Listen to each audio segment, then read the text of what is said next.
이 사건은 불교가 다시금 불법과 부패의 온상으로 지탄받게 되는 계기가 되었습니다. MBC는 태광그룹의 전방위 골프 접대에 이기흥 회장이 연결고리로 등장한 의혹을 제기했습니다. 태광그룹 계열사인 휘슬링락 골프장에서 주요 정관계 인사와 전현직 경제관료 등을 대상으로 골프 접대가 이루어지는 과정에서 이 회장이 연루되었다는 것입니다. 특히 태광그룹 경영기획실장이자 동국대 개방이사인 김기수가 운영하는 이 골프장에서 자승 조계종 전 총무원장과 이기흥 중앙신도회장 등이 접대받은 영상이 보도되면서 국민들은 불교계의 세속화와 타락에 대한 우려를 더욱 키우게 되었습니다. 이 모든 사건들은 한국체육계와 불교계에 깊이 박힌 부패 구조를 다시금 수면 위로 끌어올리며 체육계의 근본적인 개혁 필요성을 강하게 부각시키고 있습니다. 심석희 선수가 대표팀 코치 조재범에게 당한 성폭력 피해 사실을 공개하면서 한국 체육계의 어두운 면이 드러나기 시작했습니다. 이 사건을 계기로 체육계 지도부의 방조와 무책임함이 폭로되었고 대한체육회 회장 이기흥의 책임론이 본격적으로 불거졌습니다. 시민사회 단체와 불교 개혁 행동 등은 이기흥 회장이 불교계와 체육계를 장악하며 부패한 구조를 유지해왔다고 비판하며 그의 사퇴를 요구했습니다.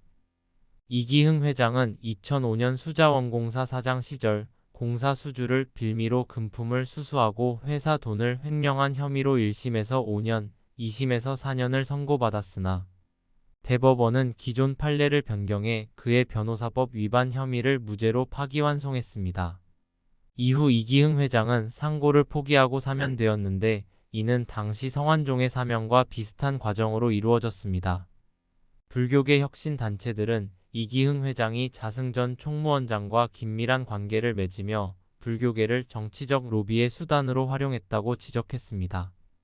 특히 이기흥 회장은 자승 전 원장과 함께 골프 접대를 받았다는 의혹을 받고 있으며 불교 내에서 자승 전 원장의 권력을 보호하는 역할을 해왔습니다. 이로 인해 그는 불교계와 체육계에서 불신과 비판의 대상이 되었습니다. 이기흥 회장은 대한체육회 회장으로서 기부금을 사적인 용도로 사용한 혐의로도 큰 비난을 받았습니다.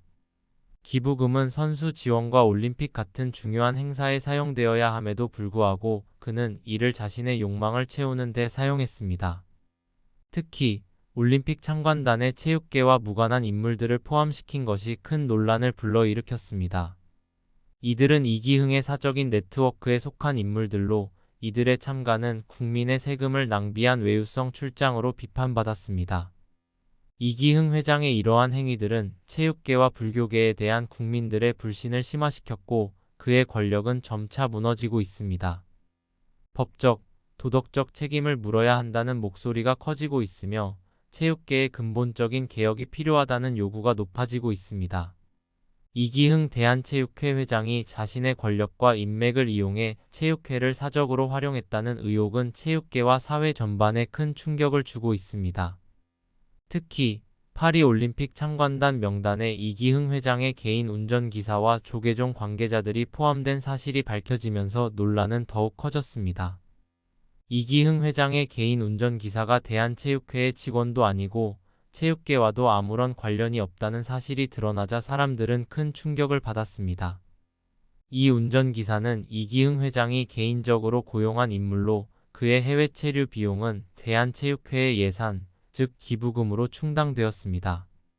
이 기부금은 원래 선수 지원과 올림픽 같은 국가적 행사에 사용되어야 할 돈이었지만 사적인 여행 경비로 전락한 것입니다. 또한 파리올림픽 참관단 명단에는 조계종 인사들도 포함되어 있었는데 이들은 체육계와 아무런 연관이 없는 인물들이었습니다. 대한체육회는 이들의 참관단 참여 이유를 해명했지만 오히려 더 많은 의문을 불러일으켰습니다. 특히 명단에 포함된 조계종 인사들이 실제로는 해당 단체에서 이미 탈퇴한 상태였다는 사실이 밝혀지면서 혼란은 더욱 커졌습니다. 이기흥 회장이 자신의 개인적 인맥을 참관단에 포함시키고 체육회의 자금을 사적으로 이용했다는 사실은 체육회의 도덕적 위기를 여실히 보여줍니다. 이는 단순한 비리 사건을 넘어 체육회 자금이 누구를 위해 존재하는지에 대한 근본적인 의문을 제기하게 만듭니다. 체육회의 자금과 자원은 국민의 신뢰를 바탕으로 운영되어야 하지만 이 사건은 그 신뢰가 얼마나 쉽게 무너질 수 있는지를 보여줍니다. 결국 이기흥 회장이 대한체육회 회장으로서의 역할을 어떻게 수행해 왔는지, 그리고 그의 행위가 체육계에 어떤 영향을 미쳤는지에 대한 철저한 조사가 필요하며, 이를 통해 체육계의 근본적인 개혁이 요구되는 상황입니다. 의 인기를 증명했습니다. 이때가 백일섭의 최고의 전성기로 그를 대중들에게 더욱 각인시킨 시기였습니다. 하지만 성공 뒤에는 백일섭도 많은 어려움을 겪었습니다. 인생의 굴곡 속에서 대중적인 사랑을 받으며 최고로 잘 나갔지만 그 속에서도 가족과의 갈등, 개인적인 아픔 등 많은 고민을 안고 살아왔습니다.